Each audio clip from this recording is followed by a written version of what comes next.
Hello welcome back Aisha's കിച്ചണിലേക്ക് എല്ലാവർക്കും സ്വാഗതം. എല്ലാവരും സുഖമായിട്ടിരിക്കുമെന്ന് വിശ്വസിക്കുന്നു. അപ്പോൾ ഇന്ന് ഷെയർ ചെയ്യാൻ പോകുന്നത് നല്ലൊരു കിടുക്കാച്ചി കടല വരട്ടിയതിൻ്റെ റെസിപ്പിയാണ്.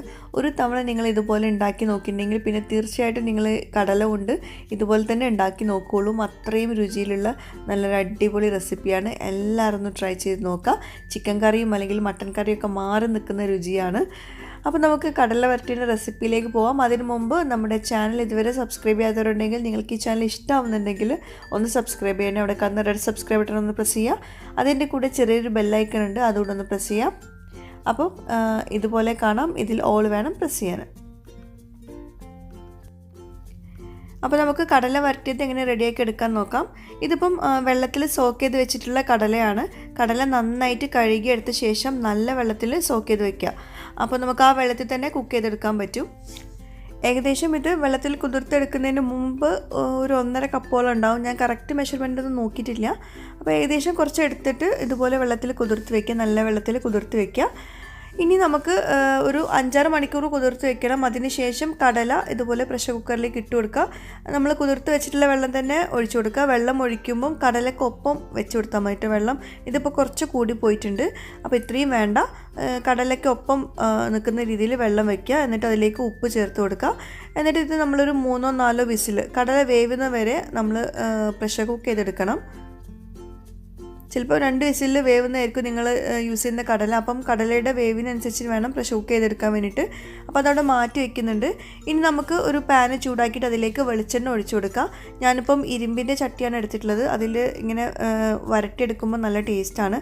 അപ്പോൾ വെളിച്ചെണ്ണ ചൂടായ ശേഷം അതിലേക്ക് ഇഞ്ചി, വെളുത്തുള്ളി, വലിയ ജീരകം ഇത് 3ഉം കൂടി കുറച്ച് വെള്ളത്തിൽ ഒന്ന് പേസ്റ്റ് പരുവത്തിലാക്കിയിട്ട് ഇതിലേക്ക് ചേർത്ത് കൊടുക്കുക. അതുപോലെ തന്നെ ഒരു പച്ചമുളക് കീറിയിട്ട് ഇട്ട് കൊടുത്തിട്ടുണ്ട്. പച്ചമുളക് വേണമെങ്കിൽ കൂടുതൽ എടുക്കുക കേട്ടോ.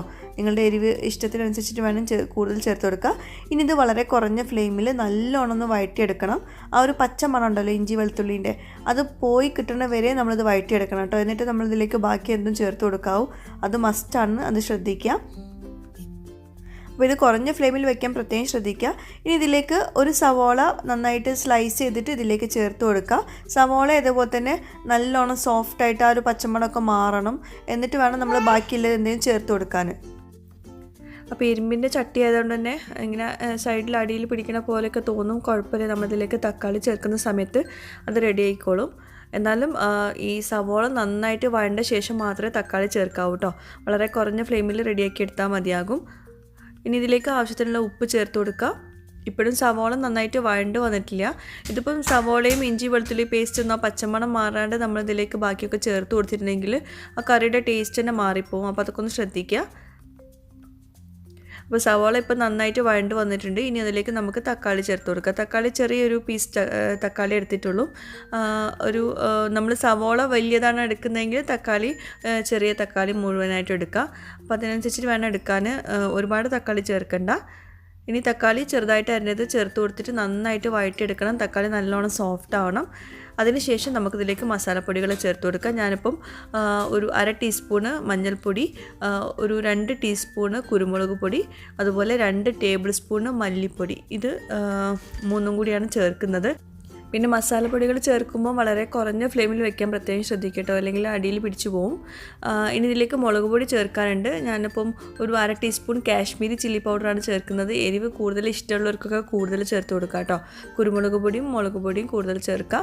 പക്ഷേ നമുക്കിതിലേക്ക് കൂടുതലായിട്ടും വേണ്ടത് കുരുമുളകിൻ്റെ ടേസ്റ്റാണ്. അപ്പോൾ അത് ലാസ്റ്റ് കുറച്ചും കൂടെ ചേർക്കുന്നുണ്ട്. നമ്മുടെ മസാലയൊക്കെ നന്നായിട്ട് കുക്കായിട്ടുണ്ട്. ഇനി നമുക്കിതിലേക്ക് കടല, ഞാനിപ്പോൾ ഒരു 3 വിസിൽ പ്രഷർ കുക്ക് ചെയ്ത ശേഷം അവിടെ മാറ്റി വെച്ചിട്ടുണ്ടായിരുന്നു കടല വേവിച്ചത്. അതിലേക്ക് നമുക്ക് ചേർത്ത് കൊടുക്കാം.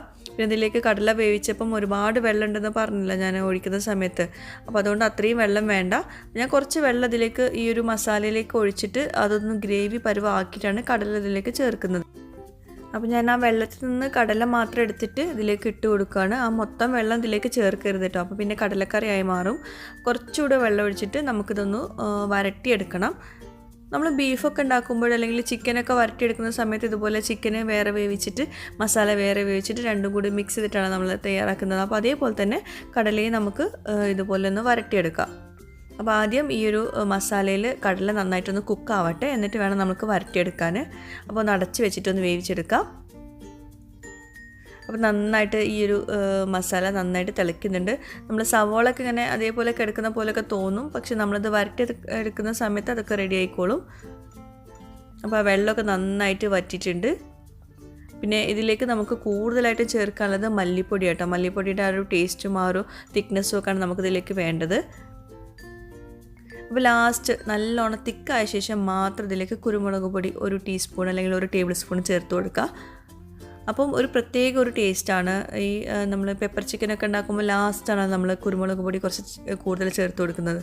അപ്പം അതേപോലെ തന്നെ ഇതിലേക്ക് ലാസ്റ്റ് നമ്മൾ കുറച്ച് കുരുമുളക് പൊടി ചേർത്ത് കൊടുക്കുക. എന്നിട്ട് ഇത് നല്ലോണം ഒന്ന് ഇങ്ങനെ വരട്ടിയെടുക്കുക. നല്ലോണം തിക്കായിട്ടുണ്ട്. പിന്നെ ഞാൻ കുറച്ചുകൂടെ ഉപ്പ് ചേർത്ത് കൊടുക്കുന്നുണ്ട്. കുറച്ച് ഉപ്പ് കുറവുണ്ട്, അപ്പോൾ അതുകൊണ്ടൊന്ന് ചേർക്കുന്നുണ്ട്. പിന്നെ അതുപോലെ മല്ലിയില, പുതിനയില, അതുപോലെ കറിവേപ്പില ഇതൊക്കെ ഉണ്ടെങ്കിൽ ഇതിലേക്ക് ചേർത്ത് കൊടുക്കുക. ഞാനിപ്പോൾ എൻ്റെ കയ്യിലിപ്പോൾ ഇത് 3ഉം ഇല്ല, അപ്പോൾ അതുകൊണ്ട് ഞാൻ ചേർക്കുന്നില്ല. അതുകൊണ്ട് ടേസ്റ്റിലൊരു വ്യത്യാസമൊന്നും വരില്ല, നല്ലൊരു മണമൊക്കെ ഉണ്ടാകും, അത്രയേ ഉള്ളൂ. അപ്പോൾ നമ്മുടെ കടല വരട്ടിയത് റെഡി ആയിട്ടുണ്ട്. നല്ല ടേസ്റ്റാണ്. നമ്മൾ ബീഫ് വരട്ടിയതിൻ്റെയൊക്കെ ആ ഒരു മണവും ടേസ്റ്റൊക്കെ വരുന്നുണ്ട്. നമ്മളിതിലേക്ക് എക്സ്ട്രാ ആയിട്ട് വേറെ സ്പൈസ് പൗഡേഴ്സ് ഒന്നും ചേർത്തിട്ടില്ല. എന്നിട്ട് പോലും നല്ല രുചിയാണ്. എല്ലാവരും ഒന്ന് ട്രൈ ചെയ്ത് നോക്കുക. അതുപോലെ ഗരം മസാലപ്പൊടി ചേർക്കേണ്ട ആവശ്യമില്ല. ഇനിയിപ്പോൾ വേണമെങ്കിൽ ലാസ്റ്റ് കുറച്ച് ഗരം മസാലപ്പൊടി ഒന്ന് സ്പ്രെഡ് ചെയ്ത് കൊടുക്കുക. അത്രയേ ഉള്ളൂ. അപ്പോൾ നമ്മുടെ കടല വരട്ടിയത് റെഡി ആയിട്ടുണ്ട്. ഇത് ദോശയുടെ കൂടെ ചപ്പാത്തിയുടെ കൂടെയൊക്കെ നല്ലൊരു കോമ്പിനേഷൻ വരുന്ന സൈഡ് ഡിഷാണ്. ഇപ്പോൾ എല്ലാവരുടെയും വീട്ടിൽ കടലൊക്കെ ഉണ്ടാകും. അപ്പോൾ ഇതുപോലെ ഒന്ന് ട്രൈ ചെയ്ത് നോക്കുക. എന്തായാലും നിങ്ങൾക്ക് ഇഷ്ടപ്പെടും. കുട്ടികൾക്കാണെങ്കിലും എല്ലാവർക്കും ഇഷ്ടപ്പെടുന്ന നല്ലൊരു അടിപൊളി വരട്ടിയതിൻ്റെ റെസിപ്പിയാണ്. അപ്പോൾ ഇന്നത്തെ നമ്മുടെ ഈ ഒരു റെസിപ്പി എല്ലാവർക്കും ഇഷ്ടമായിട്ടുണ്ടാവുമെന്ന് വിശ്വസിക്കുന്നു. ഇഷ്ടമായാൽ നിങ്ങൾ മറ്റുള്ളവരുമായിട്ട് ഷെയർ ചെയ്യാനും മറന്നു പോകരുത്. അപ്പോൾ പുതിയൊരു വ്ളോഗുമായിട്ടോ വീഡിയോയുമായിട്ടൊക്കെ വരുന്നവരേക്കും ബൈ. Thank you.